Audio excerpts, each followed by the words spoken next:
இது தெரியாம government exam prepare பண்ணாதீங்க. இது தெரிஞ்சுக்கிட்டு கவர்மெண்ட் எக்ஸாம் ப்ரிப்பேர் பண்ணுங்க. அது என்னன்னு பார்க்கறதுக்கு முன்னாடி வெண்பா அகாடமியோட இன்னைக்கு அப்டேட். இன்னைக்கு 16 ஜூன் 2026 ஆஃப்லைன் கிளாஸ்ல டெல்லி சுல்தான் கிளாஸ் நடந்துச்சு. கிளாஸ் முடிஞ்சோடனே அந்த டெல்லி சுல்தான் தொடர்பா டெஸ்ட் வச்சோம்.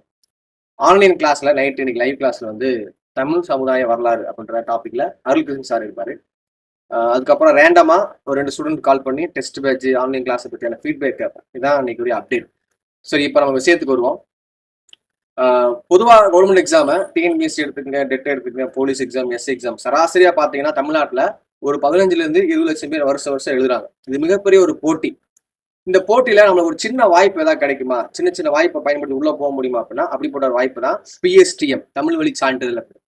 இது 1% 2% இடஒதுக்கீடு கிடையாது. கிட்டத்தட்ட 20% இடஒதுக்கீடு கொடுக்குறாங்க.